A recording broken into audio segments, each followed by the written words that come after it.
Assalamualaikum warahmatullahi wabarakatuh. Selamat siang. Yang kami hormati Ibu Dwi Septiani SEMMMAK selaku dosen pengampu mata kuliah akuntansi keuangan lanjutan dan teman-teman sekalian. Perkenalkan kami dari kelompok 3. Saya sendiri Liandra Luja dan rekan saya Karunia dan Oktavia. Pada kesempatan ini kami akan memaparkan materi mengenai persekutuan, khususnya perubahan anggota dalam persekutuan. Topik ini membahas bagaimana sebuah persekutuan menambahkan atau mengeluarkan anggota, serta bagaimana dampaknya terhadap modal, pembagian laba rugi, dan pencatatan akuntansinya. Melalui pemaparan ini kami berharap materi dapat dipahami dengan jelas dan menjadi dasar diskusi yang bermanfaat. Untuk mempersingkat waktu, mari kita langsung masuk ke materi utama. Yang pertama itu ada konsep dasar perubahan keanggotaan. Perubahan keanggotaan dalam persekutuan terjadi ketika komposisi pemilik mengalami penyesuaian, baik karena adanya sekutu baru yang masuk maupun atau sekutu lama yang mengundurkan diri. Setiap perubahan membawa konsekuensi pada struktur modal dan hak ekonomi para sekutu. Dalam praktik usaha, perubahan anggota sering diperlukan untuk memperkuat modal, meningkatkan kapasitas manajerial, atau mengembangkan jaringan bisnis. Ketika struktur anggota berubah, firma harus memastikan bahwa pembagian hak dan kewajiban tetap proporsional. Secara akuntansi, setiap perubahan wajib dicatat secara konsisten untuk menjaga transparansi dan menghindari ketidakseimbangan kepentingan antar pemilik. Lalu ada perubahan keanggotaan sekutu. Perubahan keanggotaan sekutu terjadi ketika persekutuan menerima anggota baru atau ketika sekutu lama mengundurkan diri. Setiap perubahan membawa konsekuensi pada komposisi modal, hak suara, dan distribusi laba rugi. Dalam praktik usaha, masuknya sekutu baru sering dihubungkan dengan kebutuhan firma untuk memperkuat struktur pemodalan, menambah kapasitas operasional, atau memperluas jaringan bisnis. Sebaliknya, keluarnya sekutu dapat disebabkan oleh pengalihan hak, pengunduran diri, atau syarat lain yang diatur dalam perjanjian kemitraan. Proses ini harus dicatat dengan benar agar posisi modal dan porsi laba antar sekutu tetap mencerminkan kontribusi masing-masing. Perubahan anggota juga berkaitan erat dengan penyesuaian tata kelola internal. Ketika struktur keanggotaan berubah, firma perlu memperbarui kesepakatan kemitraan, menetapkan ulang hak pengambilan keputusan, dan menghitung ulang proporsi kepemilikan. Dalam banyak kasus, perubahan anggota digunakan sebagai strategi untuk meningkatkan kinerja usaha karena setiap sekutu membawa modal, keterampilan, serta nilai ekonomis yang berbeda. Oleh sebab itu, penilaian ulang terhadap kontribusi ekonomi dan ekonomi menjadi penting agar pembagian hak dan kewajiban tetap seimbang, dan persekutuan dapat beradaptasi secara berkelanjutan. Lalu ada contoh soal perhitungan perubahan keanggotaan. Pada ilustrasi pertama, ada firma Forever untuk periode tahun 2019, yaitu ada aktiva lancar yang berisi kas 9 juta, piutang 6 juta, persediaan barang 3 juta, perlengkapan 38 juta, total aktiva lancarnya 56 juta. Lalu ada hutang lancar yang berisikan hutang dagang 5 juta, modal X 25 juta, modal Y 30 juta, dan modal Z 40 juta. Lalu ada aktiva tetap, bangunannya itu 50 juta, akumulasi penyusutan bangunannya itu 6 juta, lalu total aktiva tetapnya adalah 44 juta. Serta total jumlah aktiva keseluruhannya adalah 100 juta dan jumlah hutang dan modalnya 100 juta. Lalu untuk pembagian laba rugi antar sekutu lama adalah sebagai berikut. Tuan X itu 25%, Tuan Y itu 35%, dan Tuan Z itu 40%. Lalu ada Tuan V bergabung ke dalam firma Forever dengan membeli 100% modal. Tuan X seharga 26 juta, dan membeli modal Tuan Z 10% dengan harga 3.500.000, serta membeli modal Tuan Y 20% dengan harga 8 juta. Lalu untuk jurnalnya, jurnal bergabungnya Tuan V ke dalam firma, pada posisi debit itu modal X 100% dikali 25 juta menghasilkan 25 juta, modalnya 20% dikali 30 juta itu 6 juta, modal Z 10% dikali 40 juta itu 4 juta. Pada sisi kredit, modal V itu 35 juta. Lalu komposisi modal firma setelah bergabung. Untuk sekutu V itu 35 juta, sekutu Y itu 24 juta, didapatkan dari 30 juta dikurang 6 juta. Lalu sekutu Z itu 36 juta didapatkan dari 40 juta dikurang 4 juta. Sehingga jumlah modal firmanya itu adalah 95 juta. Lalu ada pembagian laba rugi setelah sekutu V bergabung. Laba sekutu V itu dikenakan 36%. Dihasilkan dari sekutu X 100% dikali 25% menghasilkan 25%. Lalu sekutu Y itu 20% dikali 35% menghasilkan 7%. Serta sekutu Z itu 10% dikali 40% sama dengan 4%. Sehingga bagian laba sekutu V adalah 36%. Lalu untuk laba sekutu Y itu 35% dikurang 7% sama dengan 28%. Dan laba sekutu Z itu 40% dikurang 4%, sama dengan 36%. Maka, untuk jumlah modal Tuan X sebelum masuk Tuan V itu 25 juta, setelah masuk Tuan V itu 0. Lalu Tuan Y itu sebelum masuk Tuan V 30 juta, setelah masuk Tuan V 24 juta. Lalu Tuan Z itu sebelum masuk Tuan V 40 juta, setelah masuk Tuan V 36 juta.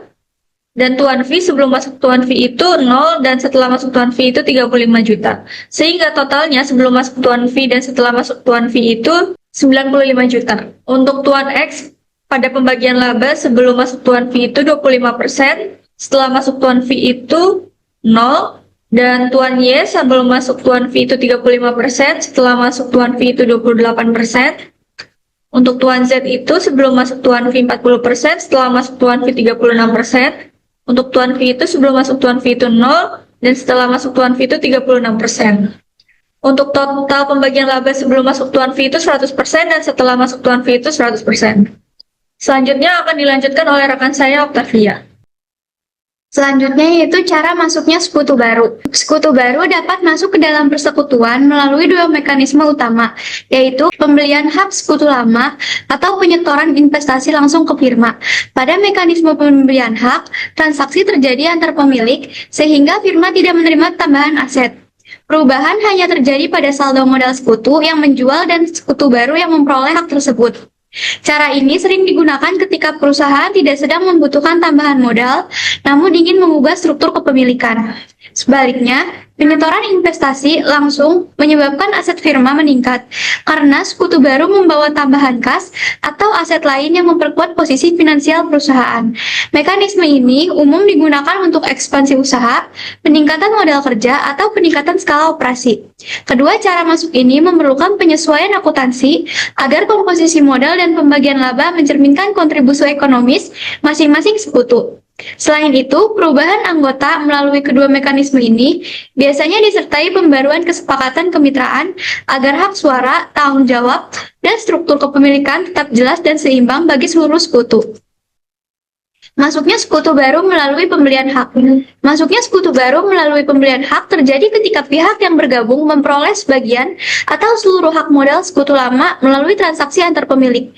Proses ini tidak menambah aset firma karena seluruh perpindahan nilai hanya terjadi di antara sekutu yang terlibat, sehingga perusahaan tidak menerima kas maupun aset lain. Mekanisme ini biasanya dipilih ketika firma tidak membutuhkan tambahan modal, tetapi ingin melakukan perubahan struktur kepemilikan, atau sekutu lama ingin mengurangi keterlibatannya dalam usaha. Setelah hak dialihkan, firma harus melakukan penyesuaian pada pencatatan modal agar mencerminkan kepemilikan yang baru, termasuk pembaruan porsi laba rugi, hak suara, dan posisi ekuitas masing-masing sekutu. Dalam banyak praktik usaha, pembelian hak dinilai lebih fleksibel karena tidak mengubah neraca perusahaan, sekaligus memungkinkan restrukturisasi internal tanpa mengganggu aktivitas operasional. Contoh soal perhitungan setoran modal sekutu baru. Struktur modal firma ABC yang pertama yaitu modal Amir sebesar 8 juta, modal Budi sebesar 10 juta, modal Cahyo sebesar 12 juta. Pembagian laba rugi, Andi, Budi, dan Cahyo, Andi sebesar 20%, Budi sebesar 35%, dan Cahyo sebesar 45%. Tuan Dedi bergabung dengan investasi menyetor kas sebesar 9.600.000. Maka yang pertama yaitu investasi Tuan Dedi diakui sebesar setoran. Investasi Tuan Dedi diakui sebesar setoran, yakni 9.600.000. Jurnalnya adalah sebagai berikut. Debitnya kas yaitu 9.600.000 dan kreditnya modal Tuan Dedi yaitu 9.600.000. Disepakati bagian laba Tuan Dedi adalah 20% dari laba rugi firma. Maka bagian laba rugi firma untuk sekutu lama akan menjadi 100% dikurangi 20% yaitu 80%, sehingga yang diperoleh para sekutu yaitu sekutu Tuan Amir yaitu sebelum masuknya Tuan Dedi sebesar 20%, setelah masuknya Tuan Dedi sebesar 16%, Tuan Budi sebelum masuk 35%, setelah masuk Tuan Dedi yaitu 28%, Tuan Cahyo sebelum masuk Tuan Dedi yaitu 45%, setelah masuk Tuan Dedi 36%, Tuan Dedi itu tidak ada sebelum masuk Tuan Dedi, setelah masuk Tuan Dedi sebesar 20%, maka total seluruhnya adalah 100%. Modal anggota baru diakui di bawah nilai investasinya berkaitan dengan ilustrasi 2. Masuknya Tuan Dedi di atas setorannya diakui 20% dari modal firma baru, maka perhitungannya adalah yang pertama, modal firma baru yaitu 8 juta ditambah 10 juta, ditambah 12 juta, dan ditambah 9.600.000. Maka hasilnya yaitu 39.600.000. Yang kedua yaitu hak Tuan Dedi yang diakui dalam firma ABC, 20% dikali 39.600.000 yaitu 7.920.000. Setoran Tuan Dedi yaitu 9.600.000, kekurangan modal di bawah setoran yaitu 7.920 dikurangi 9.600.000, maka hasilnya 1.680.000. Kekurangan modal merupakan bonus untuk anggota lama dengan alokasi ke modal masing-masing sesuai dengan perbandingan laba rugi. Maka jurnalnya adalah kasnya yaitu 9.600.000, debitnya modal Tuan Amir 336.000, modal Tuan Budi 588.000, modal Tuan Cahyo yaitu 756.000, dan modal Tuan Dedi yaitu 7.920.000. Hak atas laba rugi yang diakui secara proporsional yaitu 20%, maka hak sekutu lama bonus Tuan Amir 80% dikali 20% yaitu 16%, bonus Tuan Budi 80% dikali 35% yaitu 28%, bonus Tuan Cahyo yaitu 80% dikali 45%, maka hasilnya 36%. Selanjutnya ada penetapan modal sekutu baru, bonus, dan goodwill. Penetapan modal sekutu baru tidak selalu sama dengan jumlah setoran yang diberikan karena persekutuan dapat menggunakan konsep bonus atau goodwill. Bonus muncul ketika nilai modal yang diberikan kepada sekutu baru itu lebih kecil atau lebih besar dari jumlah setoran aktual, sehingga terjadi selisih yang harus dialokasikan kepada sekutu lama atau sekutu baru. Goodwill digunakan ketika nilai perusahaan dianggap lebih tinggi dari modal tercatat, sehingga perlu dilakukan penyesuaian terhadap modal sekutu untuk mencerminkan nilai ekonomi firma yang lebih akurat. Mekanisme ini penting dalam menjaga keseimbangan modal antar sekutu, terutama saat nilai kontribusi berbeda dari nilai nominal yang disetorkan. Perlakuan bonus dan goodwill juga membantu perusahaan menilai ulang posisi keuangan dan memastikan bahwa struktur modal mencerminkan kondisi usaha secara wajar. Selanjutnya ada contoh soal perhitungan bonus dan goodwill. A. Investasi anggota baru lebih besar dari setoran. Hak Tuan Dedi yang diakui dalam firma ABC itu 25%. Dikali 39.600.000 sama dengan 9.900.000. Setoran Tuan Dedi 9.600.000. Kelebihan modal di bawah setoran adalah 300.000. Kelebihan dianggap sebagai bonus bagi anggota baru dengan perhitungan sebagai berikut. Kas 9.600.000 ditambah modal Tuan Amir 20% dikali 300.000 sama dengan 60.000. Lalu ditambah modal Tuan Budi 35% dikali 300.000 sama dengan 105.000. Ditambah modal Tuan Cahyo 45% dikali 300.000 sama dengan 135.000. Totalnya itu 9.900.000. Maka jurnalnya adalah sebagai berikut. Di debit ada kas 9.600.000, modal Tuan Amir 60.000, modal Tuan Budi 105.000, modal Tuan Cahyo 135.000, dan di bagian kredit ini ada modal Tuan Dedi 9.900.000. Laba Tuan Dedi dihitung secara proporsional sebesar 25% dari total laba atau rugi, maka bagian laba atau rugi sekutu lama ini adalah bonus Tuan Amir 75% dikali 20% sama dengan 15%. Bonus Tuan Budi 75% dikali 35% ini sama dengan 26%. Bonus Tuan Cahyo 75% dikali 45% sama dengan 34%. Setelah dihitung lalu dimasukkan ke dalam tabel. Maka komposisi modal dan hak atas laba rugi. Yang pertama ini ada sekutu Tuan Amir. Hak atas laba sebelum masuk Tuan Dedinya itu 8 juta, Tuan Budi 10 juta, Tuan Cahyo 12 juta. Jadi totalnya itu 30 juta. Lalu ada hak atas laba setelah masuk Tuan Dedi. Tuan Amir ini ada 7.940.000 ini dapat dari 8 juta dikurang 60.000. Jadi sama dengan 7.940.000. Lalu ada Tuan Budi dapat dari 10 juta dikurang 105.000. Hasilnya 9.895.000. Lalu ada Tuan Cahyo 12 juta dikurang 135.000. Hasilnya itu 11.865.000. Lalu ada Tuan Dedi 9.900.000. Jadi totalnya itu 39.600.000. Lalu ada pembagian laba sebelum masuk Tuan Dedi. Tuan Amir 20%, Tuan Budi 35%, Tuan Cahyo 45%. Jadi totalnya itu 100%. Lalu setelah masuknya Tuan Dedi ini ada Tuan Amir 15% ini dapat dari 75% dikali 20% sama dengan 15%.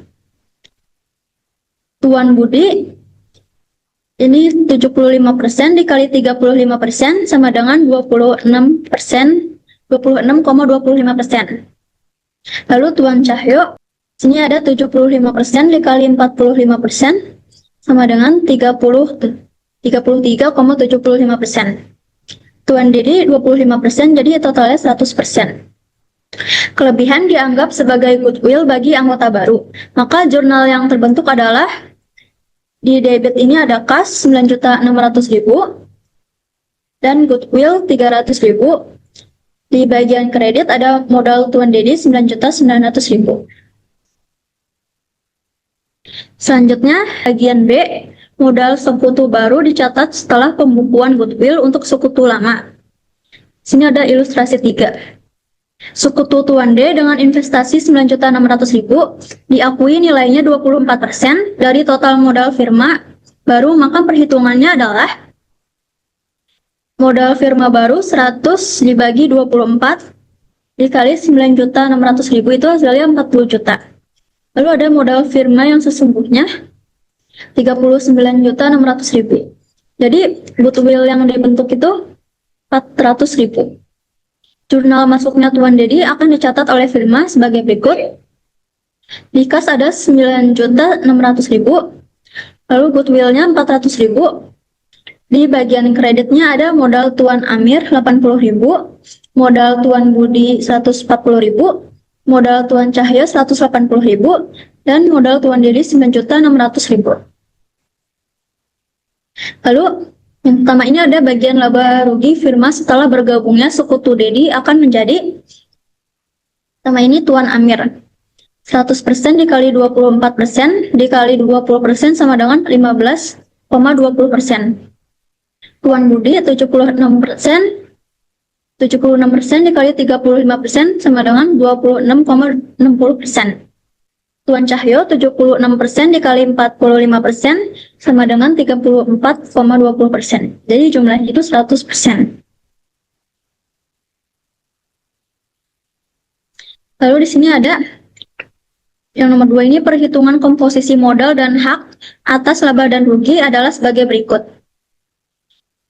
Yang hak atas laba sebelum masuk Tuan Dedi punya Tuan Amir 8 juta, Tuan Budi 10 juta, Tuan Cahyo 12 juta, jadi totalnya 30 juta. Yang setelah masuk Tuan Dedi ini 8.080.000, hasilnya dapat dari 8 juta ditambah 80.000, jadi totalnya 8.080.000. Lalu ada Tuan Budi, ini dapat dari 10 juta ditambah 140.000, jadi totalnya 10.140.000. Lalu di sini ada Tuan Cahyo 12 juta ditambah 180.000, jadi totalnya 12.180.000. Untuk Tuan Dedi ini 9.600.000 dan totalnya 40 juta. Lalu ada pembagian laba sebelum masuk Tuan Dedi. Tuan Amir 20%, Tuan Budi 35%, Tuan Cahyo 45%, totalnya 100%. Setelah masuk Tuan Dedi di sini ada Tuan Amir 15,20% dapat dari 100% dikali 24% dikali 20%. Lalu ada Tuan Budi dapat dari 76% dikali 35% sama dengan 26,20%. Lalu ada Tuan Cahyo dapat dari 76% dikali 45% sama dengan 34,20%. Lalu ada Tuan Dedi 24%, jadi totalnya itu 100%. Selanjutnya ada perubahan modal dan dampaknya ke struktur ekuitas. Perubahan komposisi modal akibat bergabung atau keluarnya sekutu berdampak pada struktur ekuitas persekutuan. Penyesuaian modal dapat mengubah rasio kepemilikan, hak suara, dan porsi laba rugi. Sehingga perusahaan perlu memastikan bahwa setiap sekutu memperoleh hak sesuai kontribusinya. Perubahan modal juga dapat memengaruhi stabilitas keuangan perusahaan karena masuknya modal baru meningkatkan likuiditas, sementara keluarnya modal dapat menurunkan kapasitas pembiayaan. Selain itu, perubahan anggota menuntut pembaruan perjanjian bagi hasil, pengaturan tanggung jawab, serta pembagian beban kerja. Dalam praktik usaha, restrukturisasi ekuitas ini membantu firma menyesuaikan diri terhadap kebutuhan pengembangan usaha, sehingga perusahaan tetap kompetitif dan mampu beradaptasi dengan dinamika bisnis.